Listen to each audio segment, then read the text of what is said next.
Estamos de volta mais uma vez e com muito gosto para lhe trazer mais um médico de família.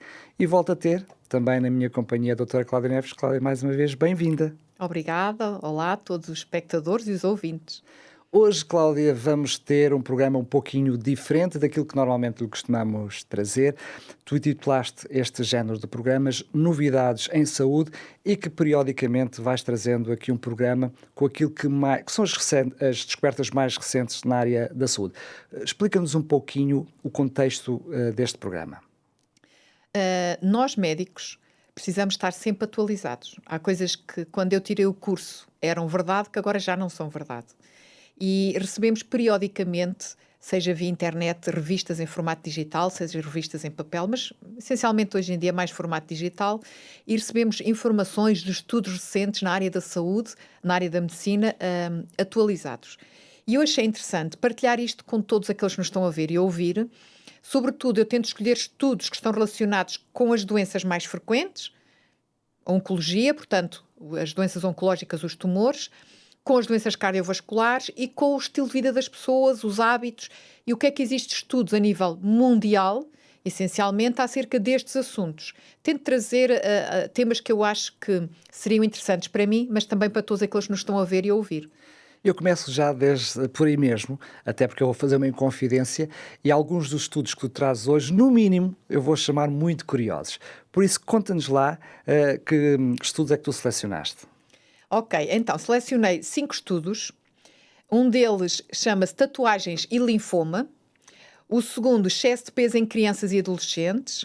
Depois, o sono e as doenças digestivas. O risco da puberdade precoce nas meninas. E, por último, a posição do braço nas avaliações da tensão arterial. Eu bem disse, para si que está desse lado, que alguns deles eram bastante curiosos. E começo já com o primeiro, que tem a ver com as tatuagens. O que é que nos diz esse estudo? Estes estudos são todos, já viste, muito diferentes, em áreas muito diferentes. É para ter mais uma dinâmica no programa. Foi um estudo realizado na Suécia com adultos suecos que tiveram linfoma. Linfoma é um tipo de tumor do sistema linfático, é um cancro, portanto é um tumor maligno. E eles pegaram nos adultos que tiveram linfoma entre os 20 e os 60 anos de idade, entre 2007 e 2017, na Suécia, no seu Registro Nacional de Cancro da Suécia. E tiveram um total de 11.905 casos. Desses casos, eles tentaram perceber os que tinham tatuagens ou não tinham tatuagens. E chegaram a 2 conclusões interessantes. Primeira, os participantes tatuados tiveram 21% maior risco de linfoma do que os que não tinham tatuagens. Portanto, a tatuagem aumenta o risco de cancro. Isto explica-se porque a própria tinta é carcinogénica. A tinta que é utilizada para fazer as tatuagens estimula as células a tornarem-se células malignas. A segunda conclusão foi que não foram encontradas evidências de que o risco de linfoma esteja associado à extensão das tatuagens. Ou seja, o risco de tatuagem, seja uma tatuagem ou seja o corpo todo tatuado, é igual, neste estudo que foi feito na Suécia. O que é impressionante. É interessante. Não estava à espera que fosse assim, não é? Ou seja, resumindo, o risco aumenta em 21% de linfoma nos utentes tatuados, mas a extensão das tatuagens, da superfície do corpo que está com tatuagens, não está relacionada com o risco de linfoma. Muito bem. Vamos para mais 2 estudos. Excesso de peso em crianças e adolescentes. A obesidade e o excesso de peso é um problema cada vez mais comum no nosso país e no mundo, e também nos mais novos. Então, pesquisaram artigos associados com obesidade, excesso de peso, crianças, adolescentes. Pesquisaram estas palavras em várias plataformas de motores de busca na net de estudos científicos. Incluiu a Medline, a Web of Science, a Embase e o Cochrane.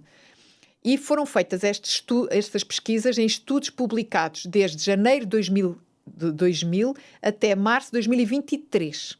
Portanto, durante 23 anos. A pesquisa foi realizada por médicos do Departamento de Cirurgia do Hospital da China Ocidental, na Universidade de Sichuan, na China, e este artigo foi publicado numa publicação médica no Reino Unido em junho de 2024. A análise destes 23 anos incluiu 2033 estudos com este tema, bastante abrangente, e envolveu uma população de 45.890.555 crianças e adolescentes, de 154 países diferentes. E a prevalência da obesidade neste estudo foi de 8,3% a 8,5%, ou seja, pegando nestes estudos todos, chegou-se à conclusão que nas crianças e adolescentes, 8,3% a 8,5% têm obesidade. Os países considerados desenvolvidos tinham uma prevalência maior da obesidade, 9,5%. E os fatores de risco mais associados foram os hábitos alimentares inadequados, o sedentarismo, falta de exercício físico e também as características das mães, características maternas. Influenciaram assim a prevalência da obesidade. A principal doença associada a estas crianças com obesidade foi a hipertensão, com uma taxa combinada de 28%. Estamos a falar de hipertensão, crianças e adolescentes. Sim, mas com a obesidade. Uma coisa, eu diria, uma coisa estar ligada à outra é que já não é surpresa, não é? Sim, é verdade, é verdade. A obesidade aumenta o risco de várias doenças, entre elas a hipertensão.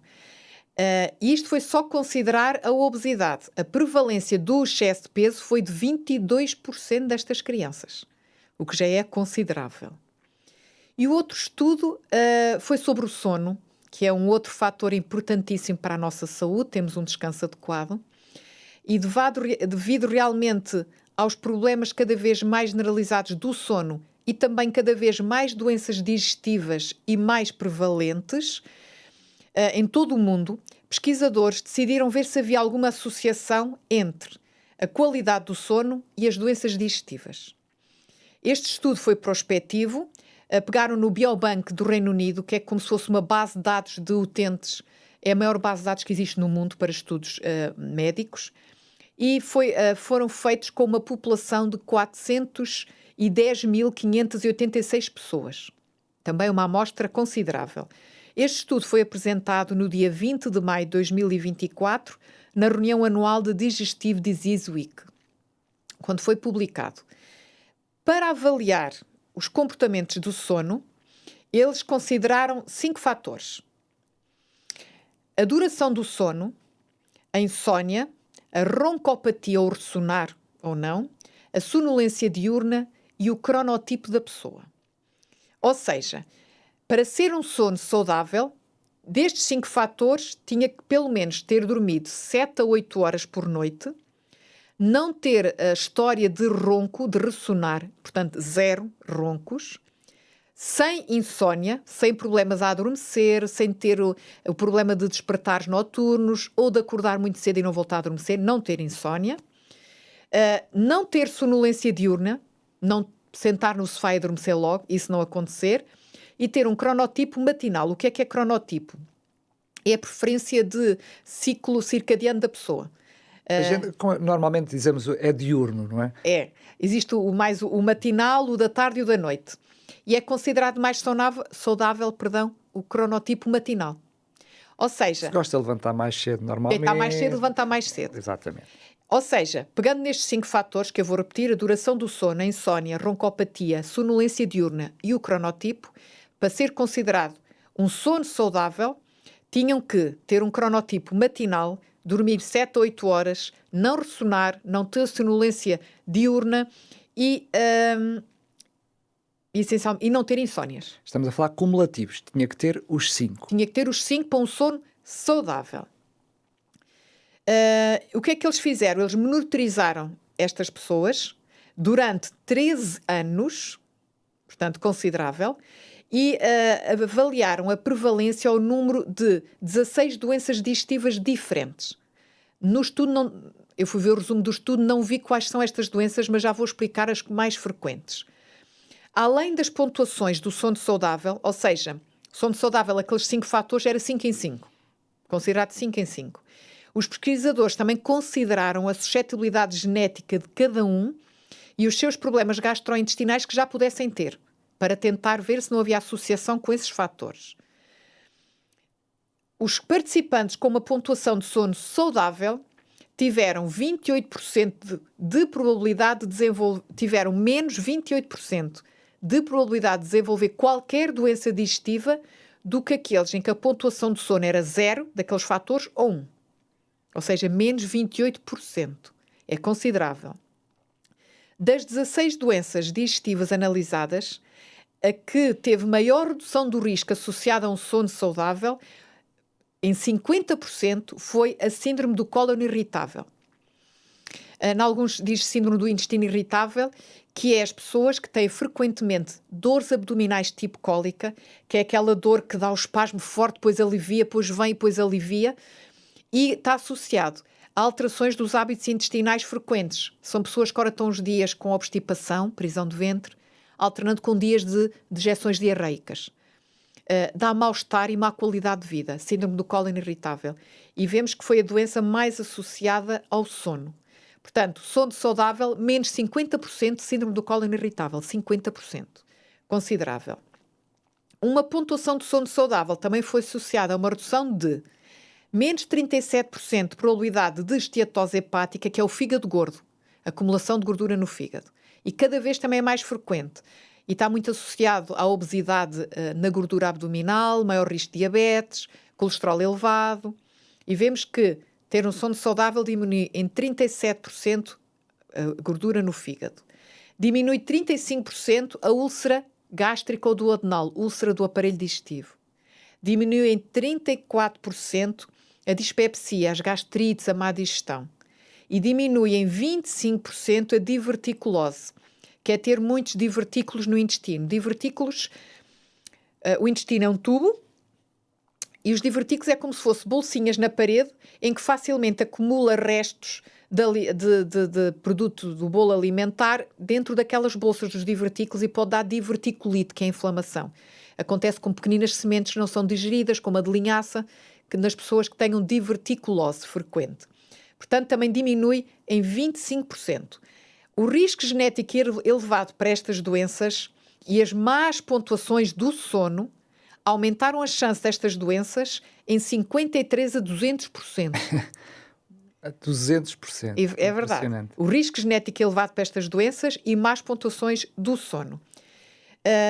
Interessante que o sono saudável também diminui o risco destas doenças, independentemente da suscetibilidade genética. Independentemente da genética, ter um sono saudável é sempre bom para evitar estas doenças. Enfim, vamos só fazer uma pequena pausa, se permites, Cláudia, para si que está lá em casa fazer-lhe uma oferta que já é habitual aqui no Médico Família, a máquina humana.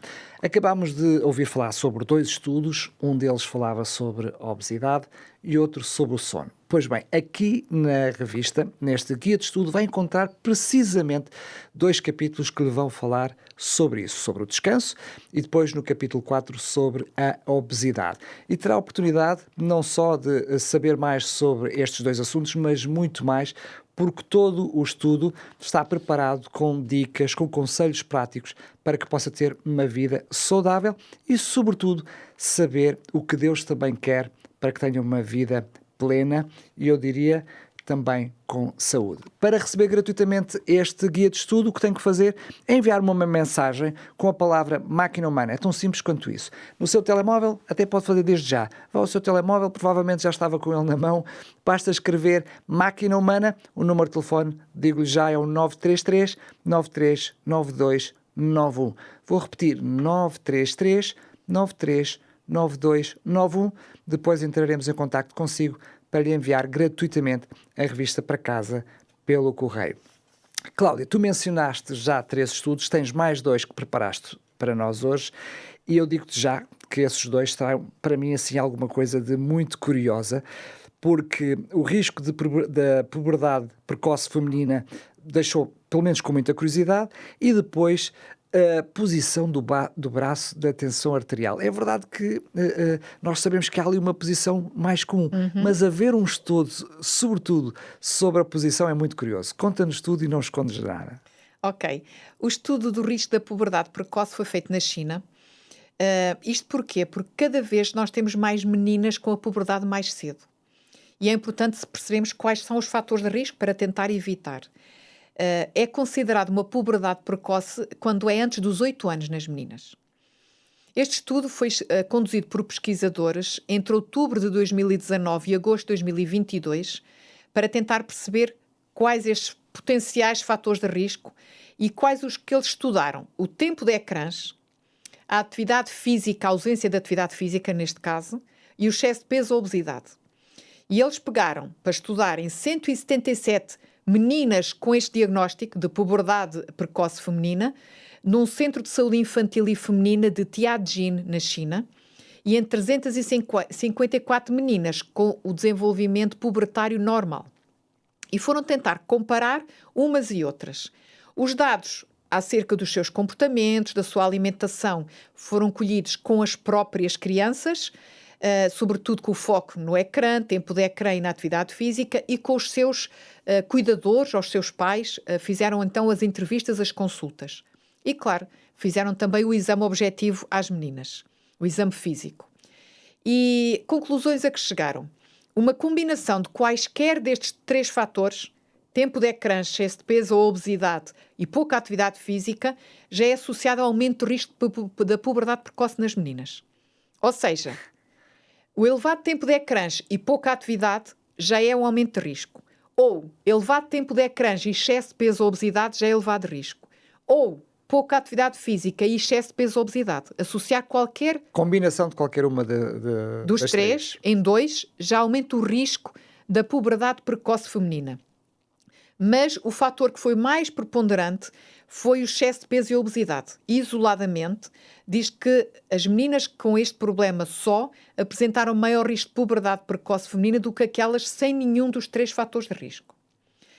Tanto o tempo elevado de ecrãs como o sedentarismo, a falta de atividade física regular, isoladamente, não atingiram um significado estatístico para o risco da puberdade precoce feminina, quando isoladamente. Ou seja, dos 3 fatores, isoladamente foi excesso de peso, obesidade, o fator preponderante. Em associação de 2, qualquer associação possível nos 3 fatores, aumentou o risco desta puberdade precoce. Interessante. E claro que estes estudos são publicados para nós tirarmos conclusões, acima de tudo, o que é que podemos fazer para mudar isso. E já vimos que reduzir tempo de ecrãs, atividade física das meninas, dos meninos também, mas aqui este estudo era das meninas, é essencial, e evitar o excesso de peso e a obesidade. E que estão os 3 associados, se repararmos bem. Depois, porquê a posição do braço nas avaliações de tensão? É verdade que nós, quando aprendemos a avaliar a tensão e ensinamos aos nossos utentes, tem uma série de técnicas importantes, desde não vir a caminhar e medir logo a tensão, é importante estar em repouso 15 minutos, não ter bebido café, não beber álcool, não fumar nos 15 minutos antes, que também interfere com o valor da tensão.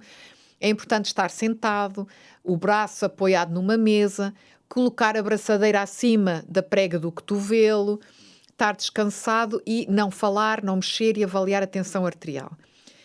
E podíamos pensar, mas porquê isso? Porque tem a ver com o nível de avaliação da tensão na artéria que nós avaliamos, isso tem que estar ao nível do coração. Este estudo teve por objetivo determinar exatamente qual o efeito das diferentes posições dos braços na leitura da tensão. Ele foi publicado no JAMA da Medicina Interna em 7 de outubro de 2024. Nós sabemos quais são as diretrizes. Então o que é que eles fizeram? Eles pegaram realmente em várias pessoas. Foi um estudo realizado em Baltimore, Maryland, de 9 de agosto de 2022 a 1 de junho de 2023. Eles recrutaram adultos entre 18 e 80 anos nesta localidade. E aqueles que se voluntariaram para fazer o estudo, foram feitas avaliações da tensão nas várias posições. Diz que os participantes foram 133. E então, todos os participantes, eles avaliaram a tensão com o braço posicionado na mesa, depois avaliaram a tensão com o braço no colo e avaliaram a tensão com os braços pendurados. As 3 posições. Portanto, braço na mesa, braço no colo ou braço pendurado. E para não haver dúvidas, todos os participantes foram avaliados uma 4ª vez com o braço apoiado numa mesa. E depois fizeram as avaliações e chegaram a várias conclusões. Primeiro, a idade média destes participantes, destes voluntários, foi 57 anos. 48 participantes, que equivaleu a 36% destes voluntários, tinham uma tensão arterial máxima ou sistólica acima do aconselhado, acima de 130 milímetros de mercúrio, o que as pessoas vulgarmente dizem o 13. E 55 participantes, 41% dos participantes, tinham um índice de massa corporal maior ou igual que 30. Portanto, é a definição de obesidade pelo índice de massa corporal, que é a relação peso sobre a altura ao quadrado, em metros. Ou seja, só destes participantes vemos que havia pessoas que tinham tensão normal, outros com tensão elevada, outros que tinham um peso adequado, outros que tinham obesidade. Resultados. Desculpa lá, pelo menos percebemos que foi uma tentativa de fazer uma amostra o mais diversificada possível. Exatamente.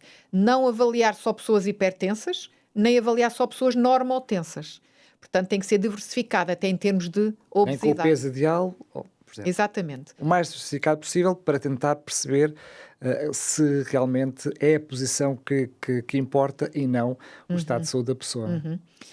Eu digo isto porque até nós, profissionais de saúde, normalmente estamos na secretária, o utente está ao nosso lado ou está à nossa frente e avaliamos a tensão com o braço posicionado.